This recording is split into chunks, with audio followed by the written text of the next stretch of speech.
Hey, it's Game Hydro. We're playing Fate War. We're going to make a tier list of the top heroes in the game because there's a lot of heroes and a limited amount of spaces to put them on your team. So we're going to talk about who the top heroes are.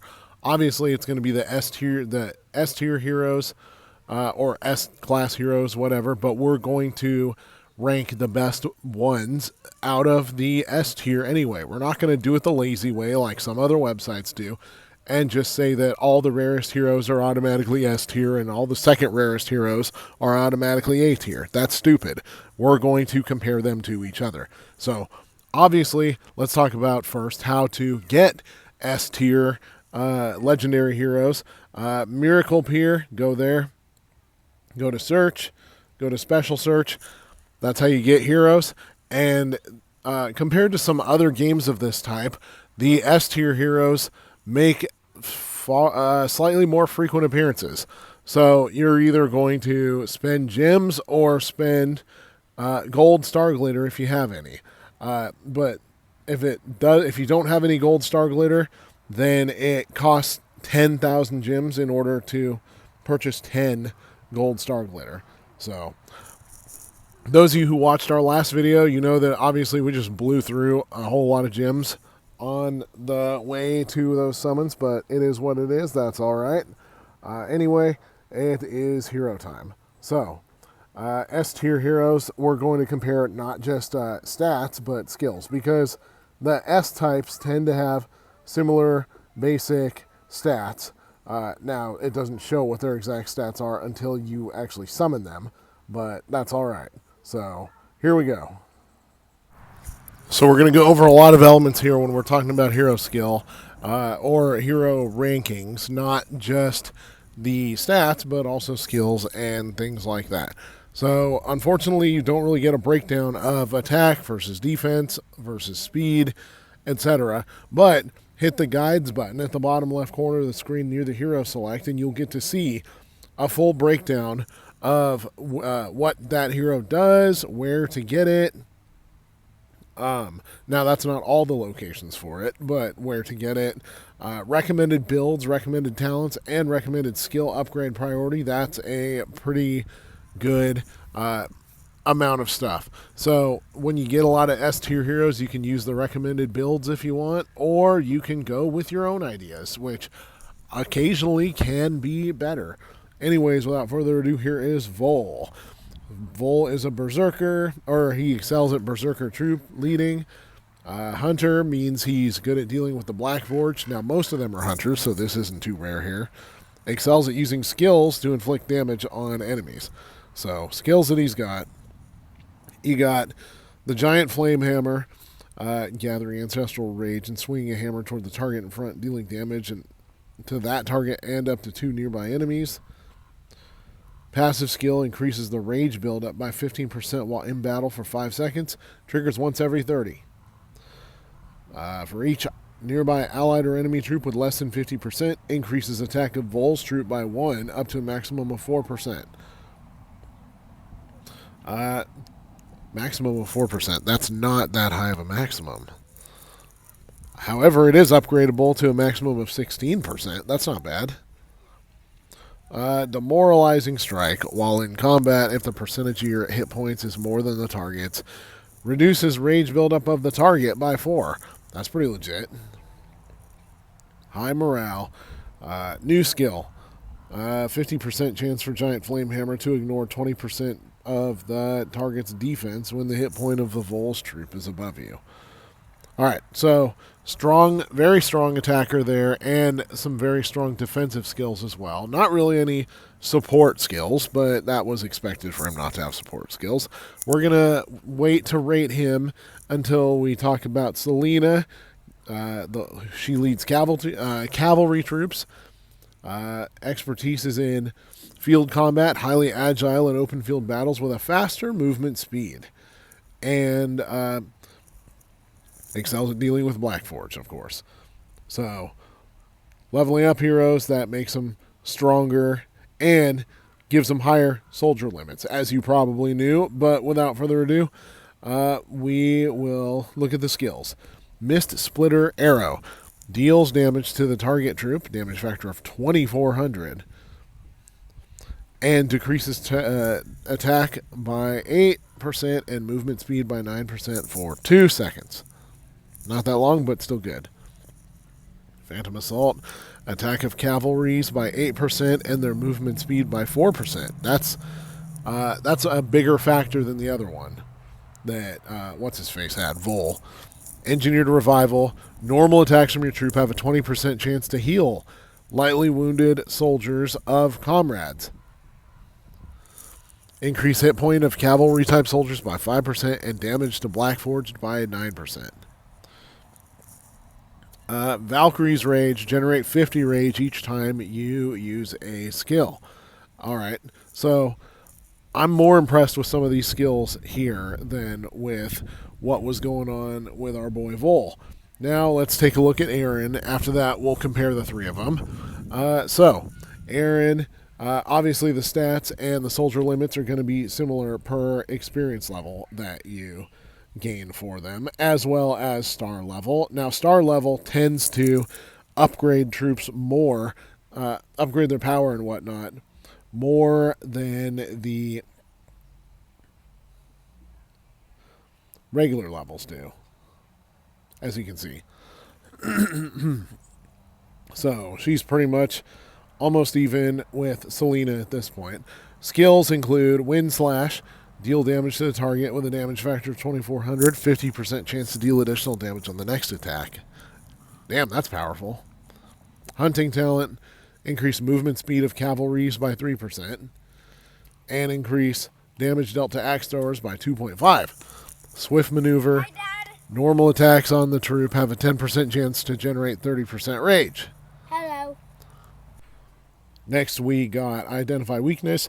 Troop attacks will ignore 7.5% of target's defense. Pretty good. Very good. Njord's Wrath. Skill damage buff. Wind Slash. Before awakening, deal damage to a target. Damage factor of 8,000. 50% chance to deal additional damage on the next attack. After awakening, deal damage to the target. 8,000. Additional damage on the next attack. Same thing there, before and after awakening, whatever, who cares. Alright, so comparing these ones, Vol tends to have the least of the attack power, but a lot of his skills seem to be really, really good for tanking. However, the attack increases are not that great. I'm giving him B tier.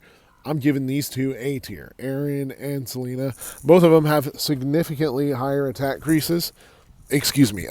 increases.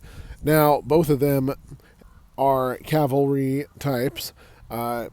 She's a field combat type, so better for open field battles. He's a skill type, so anywhere that skills matter, like the ancestral, whatever it's called, better there. But I'm giving both of them A tier because of the super high damage boost.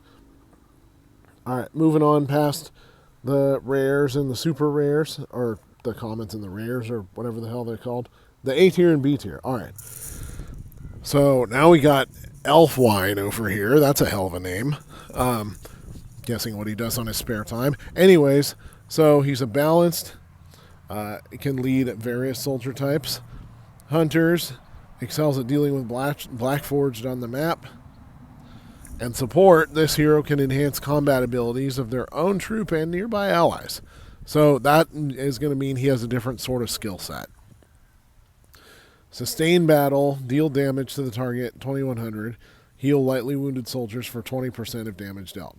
Okay, he's a healer. Oh, and let me update my rankings. I'm going to go back and retroactively give Selena S- tier because she's got healing abilities and reviving abilities that are extraordinarily valuable. As always, though, be sure to take a look at the guides and see what the best build for each character is. Anyways, Hunter deals damage to the target and heals lightly wounded soldiers for 20% of said damage dealt. That's pretty good. Passive skill increases the healing your troop receives by 12%, increases experience that commanders and lieutenants earn by 9%, and max hit points by 4%. Hey, Increases defense of the troop by 3 seconds each time they receive healing. This effect can only trigger once every 6 seconds.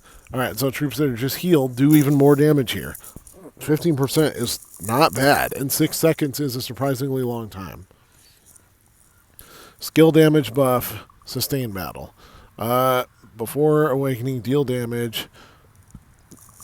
Heal lightly wounded soldiers for 40%. After awakening, 8,400 and 48% of damage dealt. All right, so he's got some ultra powerful healing abilities here. I like this dude. I'm not entirely sold on the whole balanced troop lead thing. I think that just kind of means pseudo mediocrity in all areas. But he's got some hardcore healing abilities and does pretty good damage. I'm going to give this dude S- here. Kalthus, the Scale Splitter. Axe Thrower, which means he excels at leading axe throwers. Obviously excels at Black Forged. Excels at inflicting considerable damage through normal attacks. All right, sometimes it's good to have a guy like that. Charge Strike deals large amounts of damage and an additional 5% on vulnerability inflicted on the target by Kalthus. Reduce damage your normal attacks deal by 70% for the first 5 seconds upon entering battle. At the same time, there's a 10% chance to become immune to damage dealt by the target. That's bizarre. For the next 5 seconds, increase damage by each second in the following amount: 35, 70, 105, 140, 180. Breaker's Mark. Normal attacks have a 10% to inflict 1 stack of vulnerability. 5 stacks means the next attack reduces defense by 15% for 5 seconds. Alright. Black Scale Revival heals lightly wounded soldiers for 3% of the damage you deal. A little bit of healing there, cool. Deceptive Force increases your attack by 40% for 3 seconds after unleashing a burst. Alright, so attack is very strong with this one. There's some small healing ability, and so far axe thrower leaders are more rare than cavalry leaders. I'm going to go A tier, A- tier on this guy for the attack mainly. But the healing is not all that consequential, but it can be valuable. And Shadow Scale Ward, if you use this character right, it adds a little bit of complication, but if you use this character right, that can be pretty legit. Alright, who's next? Kalthus. Vista, named after my hometown. Alright, so what do we got for Vista?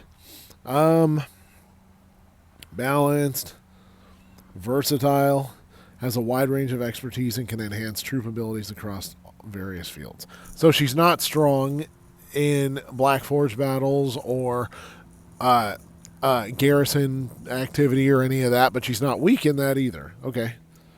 Support.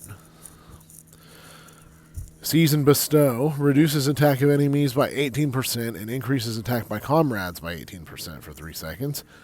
Increases damage your commander's burst deals by 1.8 if you're the lieutenant. Reduces damage comrades and enemies deal by 20% for the first 5 seconds. Reduces damage comrades receive by 7%. When this effect ends, heals lightly wounded soldiers of comrades by 10%. Overly complicated, but effective. Reduces damage by 3% in a rally unit. Skill damage, Season Bestow. Reduce attack of enemies by 60. Increase attack of comrades by 60 for 3 seconds. Alright, so her support effects, I would say those are pretty effective. The reductions, the buffs given to your team and the nerfs dealt to the enemy are pretty heavy with this one. So with that in mind, I'm giving her A- tier. Because, no, B+ tier. Because she doesn't excel as a leader of any particular troop or in any particular one battle area. Jack of all trades, master of none. But in this case, that's not usually better than a master of one. Sorry, Shakespeare. Son of Thunder, Reed.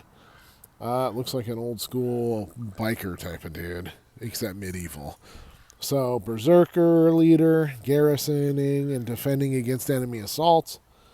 Strong defensive capabilities in battle. So Reed is a little bit of a different type here than what we've seen so far. Thors Rage. Heal yourself each second for the next 4 seconds and reduce attack of 3 target troops within a cone area in front of you by 9% for 2 seconds. Reduce attack further 4.5% for cavalry. Wait.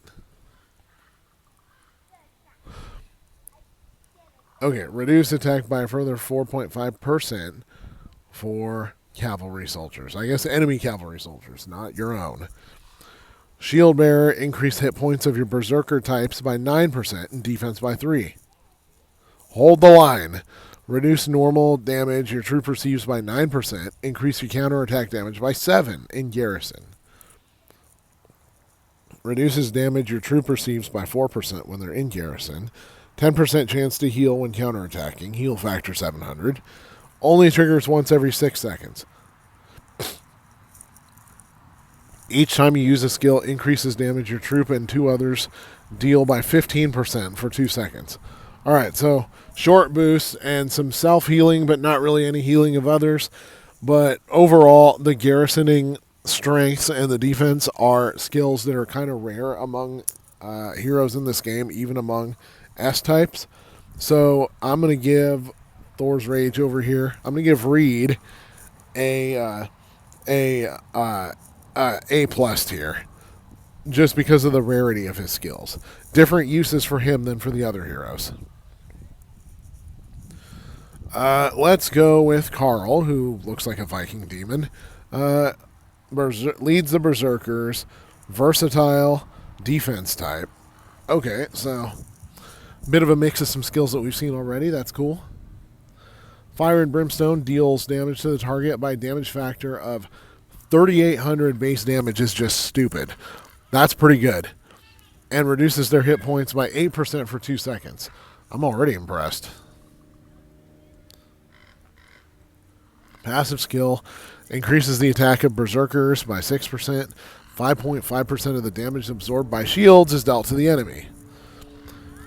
Normal attacks have a 20% chance to grant you and an allied troop a shield for 2 seconds. Backfire, 20% chance to inflict burning on an enemy for 3 seconds in a counterattack. Burning deals damage each second. This effect can only trigger once every 6 seconds per target. Alright, I'm a fan of burning effect. Damage over time is underrated as far as how effective that can be. Bone Dusting Inferno. Increase continuous damage dealt to troops inflicted with hit points reduction by 15%. Alright, that's pretty good. So, obviously no healing here, but for someone who's primary defense, there is a crazy amount of attack damage dealt. I'm going straight S tier for Carl. I like what he's got to put on the table. So far, he's got the highest attack of anybody. Moving on to Sarah. Balanced, Hunter, Support. Skills are Rock Storm. Summon boulders to slam into enemy in front of you, dealing damage to up to 5 target troops within a cone-shaped area. Reducing their big 3 by 9% for 2 seconds. Now, that on the surface doesn't look like a ton of damage, but 1,200 to up to 5 targets, that ends up totaling up to 6,000, so that increases the damage factor a ton, as well as reducing the big 3. Embolism Strike. All right, we're going, sounds like a song title from the band Tourniquet. Anybody that's listened to them, you know how good they are. Anybody that hasn't, if you like thrash metal, go listen to them.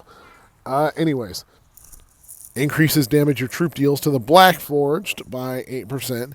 Heal a portion of your lightly wounded soldiers when you defeat the Black Forged. Okay. So, reduces the work that the infirmary has to do, kind of. Rock Shearing Winds. Reduce attack by 8% of the target by 8%. What? Reduces attack by 8% of target by 8% if your troop has more than 50% of soldiers remaining. Okay, so if they have more than 50%, if they have less than 50%, then the attack reduction goes away. Alright, not bad. Unity is strength, reduce counterattack damage, and increase rally limit. All right, that's a nice rare passive skill. So increasing the rally limit, nobody else has had that yet. So that could be useful for tribe rallies for sure. Okay, that looks like a lost piece of IKEA furniture. Sorry about that. Had to do some comforting for kid took a little fall, but he's all right. That happens at the park. Anyways, Yokelhlaup, which I'm pretty sure is a brand of coffee table that I bought last time I went to IKEA. Skill damage buff Rockstorm. Before awakening, summon boulders to slam into the enemy in front of you, dealing 3,800 to up to 5 target troops in a cone-shaped area, and reducing their stuff by 30%. After awakening, even better than that. So she's got a very different set of skills than some, and for dealing especially with the Black Forge, I'm giving her a straight up S tier. Anybody else a B tier, but for her an S tier. For the Black Forge, rather, an S tier, because she's very specialized for Black Forge fighting, and that's extraordinarily useful to have, especially as you get later in the chapters. Next up, we got Kiana. Hold on. Let's go the other way. Kiana, Beast Rider. That means she excels at leading Beast Rider troops. Nobody else has excelled at leading Beast Rider troops so far, so that's a good rare skill. Versatile, support type, Judgment of Frost. Summons an ice meter above the target that crashes once formed, dealing damage to up to 2 targets, 1750, and inflicts a frostbite effect every 2 seconds for 6 seconds, dealing damage equal to 0.4% of the target's current hit points, but not exceeding 0.8 of Kiana's troops. Alright, so that frostbite attack is useless. But the double damage, that's not bad. Heal Kiana when nearby allies unleash their burst. This effect triggers once every 6 seconds. Alright. Succor of Frost. When the hit points surrounding allied troops are below 10%, Kiana gains a frost shield. That is a way higher shield factor than I've seen elsewhere. That's something to look into. So, hardcore defense of herself. She's hard to kill. Oath of Frost. Increase healing received by 6%. Blessings of the Land. Heal up to 3 nearby allies when she unleashes her burst. Heal factor 1,000. Okay, so she can receive healing like no other, and she can do a little bit of healing herself and a little bit of damage herself. And most importantly, she can lead a troop of Beast Riders. So if you want to get those Beast Riders in there, then she might be the one you most want to put in. Now, if you want to station a whole bunch of troops under one hero, then that's when you use those versatile ones. All right, I didn't mean to back out. Come on. I'm giving her A tier. Next up, we got Blood Moon Witch, Hela. I feel like some of these names are like that Japanese baseball game with Sleeve McDykel and Dwight Rorchigall. Like, they're one letter away from being a normal name. So, Axe Thrower, Sieging, and using skill to inflict damage. So, she's the first one so far, possibly the only one, who is a very good sieger. Shadow Moon Rending. Deal a buttload of damage to a target and reduce healing they receive by 12% for 3 seconds. So, healing breaking is a really good skill there. Increases attack of axe throwers by 9% and defense by 3% when outside of tribe territory. And it's pretty easy to do raids outside of tribe territory. I mean, tribe territory is usually smaller than non-tribe territory. Curse of the Blood Moon. Increased skill damage by 1% every second up to 11. This buff is reset when they unleash their burst.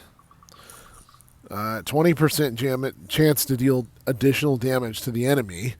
Damage factor of 940 when attacking a settlement.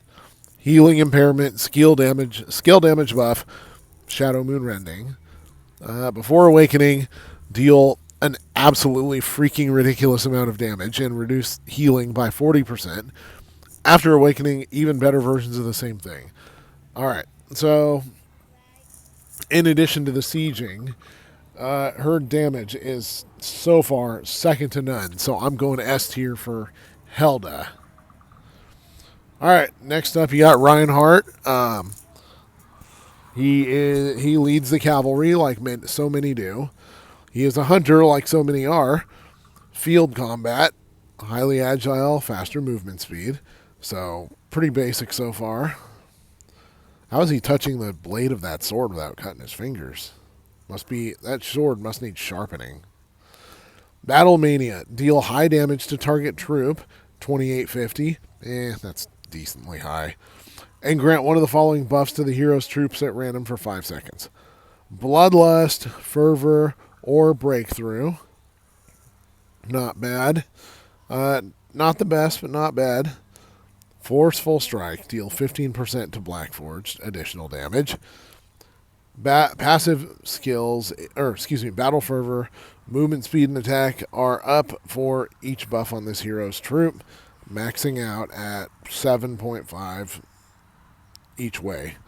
Now, obviously, I don't think I should have to point this out, but that increases as you level up these skills, so it doesn't just stay at 7.5 forever. Seize the initiative. Each time their troop uses a normal attack, there's a chance to grant one of the following buffs at random for 5 seconds. Bloodlust, Fervor, Breakthrough. Buff to Battle Mania. Before awakening, deals high damage to the target troop, 9,500. Grant one of the following buffs to hero's troop at random for 5 seconds. Okay. After awakening, more damage. And similar variations of each of these random skills. A lot of randomness with this guy. You don't know what you're going to get, but you're going to get something good. But the uncertainty, I'm going to leave him with an A-, as well as the fact that there's a buttload of cavalry troops already out there. A buttload of cavalry heroes. Next up, we got Kyra. She leads the axe throwers. Versatile use. Field combat, so she's fast, and so are her troops. Shrouding Sandstorm deals damage to a target and inflicts blindness. Each normal attack has a 6% chance to extend the duration of a random debuff by 1 second. Triggers once every 6 seconds. Okay, well, what if there's not already a debuff? Tempestuous Charge increases attack of axe throwers by 9%. Rainswept Resolve. When the hero's troop is inflicted with a debuff, 10% chance to inflict the same debuff on the source of this debuff. Stormy Judgment summons a thunderstorm by a damage factor of that. Alright. Honestly, none of these skills are blowing my skirt up. I'm giving Kyra a B-. So far, probably the weakest of the S tier heroes. 2 heroes to go. Amitarasu. Let's see what she does. Balanced, sieging, another siege troop, and talented at skills. You got Judgment. Deals one-time damage to the current target by a factor of 4,050, which is a ton. That's the highest I've seen of the base level of a burst skill so far. Ignores 3% of defense and damage reduction. Holy Radiance. This hero and 5 allied troops receive a blessing, reducing damage taken by their troops for 2.5%. Cannot be stacked. Alright, so damage reduction. 7.5% chance to ignore the current damage and transfer it to the target when receiving damage. Not a whole lot of effect there, but when it does trigger, it's wildly effective. God's Blessing. If troop is in a rally unit, there's a 50% chance to receive healing by a factor of 1440 when taking damage from first skills. Burst skills. 5 minutes, buddy. Final Judgment. Skill damage buff. Judgment. Obviously, massive amounts of damage here. And ignores defense and damage reduction. So, Good leader of balanced mix of troops. Super super high damage. Not much going on in the way of buffs or debuffs or healing or anything like that. So I'm giving her an A minus because I just flat out cannot ignore that kind of damage. Next, Iris. Let's talk about Iris, the final hero here. Leader of the Beast Riders, garrisoning and defending against enemy assaults. This hero can enhance the combat abilities of their own troop and nearby allies. Plus, she looks like the hypothetical princess. She looks like the princess in a hypothetical Disney movie about rediscovering paganism. All right. So, skills. Withering Bloom. Heal lightly wounded soldiers in this hero's troop by a heal factor of 3,900. That's just a ridiculous amount. Wow. Increase healing that this troop receives by 3.5%. Increase medicine 2.4%. Medicine storage 3%. Increase hit point of Beast Riders by 3.5% and defense by 4%. Turning the Beast Riders into tanks, basically. Script of Runes. 6% chance each round to dispel one random debuff from this hero's troop in garrison. 6% is not a big difference. But if there's no debuffs, instead heals the troop. Okay, I like having a backup skill there, even if it's that small of a healing factor. Because her burst skill has a ridiculously large healing factor. The Great Return, skill damage buff, Withering Bloom. So that just gives an absolutely crazy amount of healing if you do that. So Iris is the only one that I've seen here who is completely 100% dedicated to healing. The rest are just attackers that also heal, but she is an absolute healer and buffs troops and is one of the 2 leaders of Beast Riders. I'm giving her an S tier. She's killer. All right. So right now she is the last of the S grade troops. So I'm going to stop right there. Now, don't necessarily forget about some of these ones because depending on the skill, they can also be useful, but generally your S tiers are going to be the ones that you want to use for pretty much anything. And there's so many S tiers and you receive them fairly early on if you just play the game normally. So yeah, use that to your advantage. Anyways, this is Game Hydro. Thank you for watching. Please like and subscribe. Let us know anything else you may want to see about Fate War.